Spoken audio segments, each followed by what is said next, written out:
Hi, everybody. Robin Shea here. Welcome to day 6 of Before the Fork, the 28-day experience. I hope that everyone has had a fantastic day. This is the third day of phase 2. So you're well within your 80% and you're trying to get it all figured out and leaning into the discomfort of change, trying to harness your mind and redirect your actions through a positive, joyful emotions. So tonight I want to talk to you about the end game, the end goal of life. Is it survival or is it happiness? And this is a super important question because this ties back to just our evolutionary predisposition to survive over being happy. Happiness is wonderful. If you can attain happiness, hi Tammy, in your daily travels, of course, that is my goal. But you have to understand that we are wired for survival. Hi, Michael Ann. We're not wired, well, we are wired for happiness, but our survival is going to preempt our happiness. So knowing that, you have to realize one thing about your mind, and that's what's controlling this whole process of transformation is your mind. Your mind is so powerful and clings to familiar patterns simply for survival's sake. Hi, Michael Ann. Hi, Tammy. Hi, Deborah. So glad to have y'all. So I came across a teacher a couple of years ago. Her name is Mel Robbins. And she was an attorney, and she went through some major trials and tribulations in her personal life. She and her husband were facing financial ruin, and she found herself drinking way too much, being very apathetic toward life. Come on in, Ed. If you're going to come. Very apathetic toward life. Like I said, she was drinking a lot. She had no zest to contribute. She had just lost her mojo, completely lost her mojo. A very intelligent, highly intellectual person. And she kept promising herself to make a change, promising herself that things were going to get better tomorrow. Remember, we've talked about the hero tomorrow? Well, she was going to be better tomorrow. And one morning she woke up and she had set her alarm. And of course, she had become a huge alarm killer, just alarm killer. But, you know, what do they call that? Snooze after snooze after snooze. So one morning she said, you know what? I'm going to treat my alarm like NASA treats its liftoffs. 5, 4, 3, 2, 1, go. And so she did it one morning. She had set her alarm and she told herself, and she probably thought about this all night. Sorry. Let me turn that ringer off. She probably thought about this all night, but when her alarm went off in the morning, she said, 5, 4, 3, 2, 1, launch. And she popped out of bed. And it surprised her. She couldn't believe that she actually responded to a command that she gave herself. So she did it the next morning. And bam, she was able to pop right out of bed and launch into her day. So as time went on and she started leaning into this practice of 5, 4, 3, 2, 1, like any good researcher, being a fellow researcher myself, she said, I need to look into this. I need to understand why this countdown, this count backwards is working so efficiently. And then she found all the substantiating evidence to the way our brain is wired to protect us and how we have this micro time, these couple of microseconds, 5 seconds to act before our brain kills an impulse. Okay. So I wanted to explore this with you tonight because right now, remember, we're building our tools. We are building our toolbox. So this is absolutely one that you can take with you. I took it with me when I heard Mel speak about it and how deeply rooted it is in neuroscience. I think that one's coming with me. That one's going to go home with me. So I pulled up an article just to kind of highlight some of the 5, 4, 3, 2, 1 let's see, what does she call it? The 5 elements of the 5-second rule. And the first element is the moment you have an instinct, act. So if you have an instinct to pick up the phone, we've all had this. Something washes over you. You have an instinct to pick up the phone, make the call. You have an instinct to take the off ramp, take the off ramp. There is a reason that you're tied in to the instinct. Now you have to understand the difference between instinct and impulse. Instincts always serve you, whether you recognize it or not. Impulses, more often than not, sabotage you. So that's how you can classify them. An instinct serves you. You may not recognize it, but it doesn't sabotage you. So I have a quick story about this very thing. 20 years ago, oh my gosh, that's hard to say, 19 years ago, my son we were at my family reunion down in Louisiana. And my son Colton wanted to go to the creek with some cousins, and I was at camp. And he kept asking, begging, Mom, please, please, please, can I go to the creek with the kids? Well, I had my sisters and others that were saying, Robin, just let him go. But something in me said no. Well, I gave in to a very gut feeling, and I allowed him to go.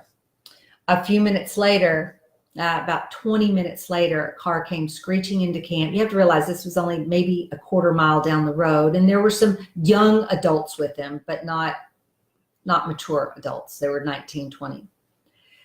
And they came screeching into camp, and Colton had gone off of a rope swing, lost his footing, and had impaled himself on a tree stump on his inner thigh. And it was a very, very serious injury. So that was the moment as a young mother. Now, at the time I was pregnant with Rowdy, so I had 3 boys. Colton was my oldest, and Rowdy was in my tummy. But at that moment, I knew I would never, ever, ever again go against my gut, go against my instinct. Something told me not to let him go. It was clear as day, but I gave in to the voices around me. So that's just one of the little stories that I tie back to having faith and trust in your instinct. Your instinct serves you. So again, act within 5 seconds the moment you have it. Otherwise, your brain will kill it. Just like my immediate reaction to Colton was no, I should have stuck with my no. I got beat down, and ultimately it wasn't a good thing.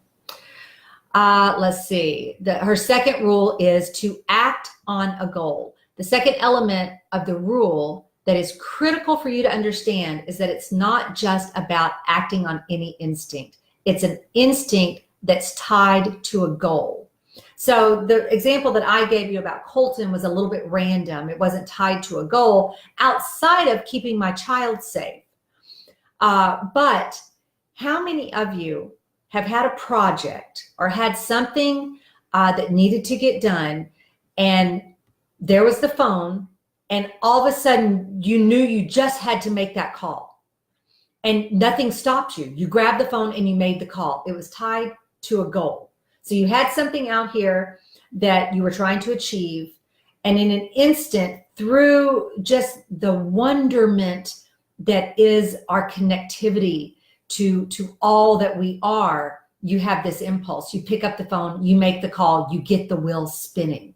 Am I the only one that has experienced that? I hope not, because it's really amazing what can happen when you act on a very nonsensical task, but ultimately it makes all the sense in the world. Like taking an exit off of a ramp that you typically don't take, just to come and find out that there had been a wreck up ahead and you would have been stuck in an hour and a half of traffic on the freeway. So you have to learn to trust these little instincts.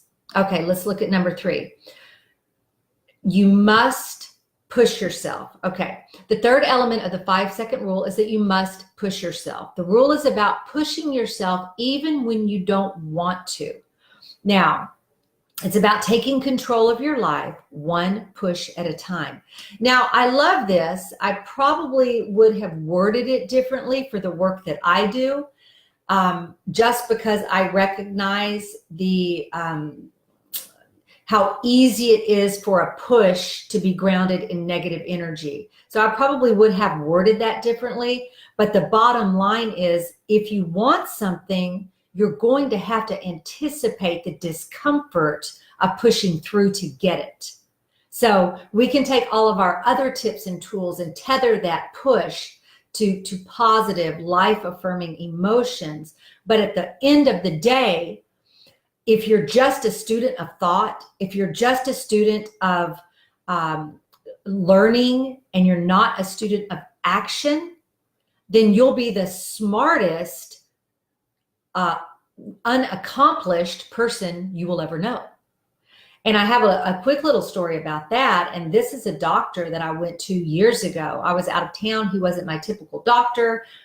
I had to make a trip in there. I wasn't feeling well. And I sat down next to this lovely man. He did the diagnostics, kind of talked to me about what's wrong. And the whole time that we're talking, he's very overweight and reeks of cigarette smoke.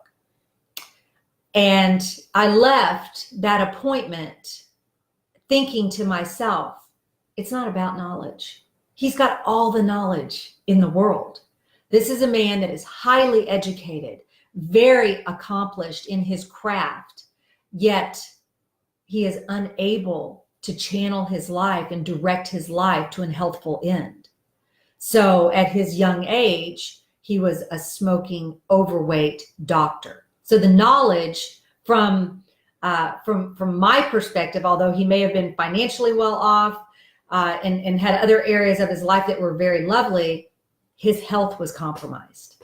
So that to me just really spoke volumes. It was really just more of this, that really has always stayed with me, because I thought, you know what? Knowledge is just not enough. Okay, the next is move within 5 seconds.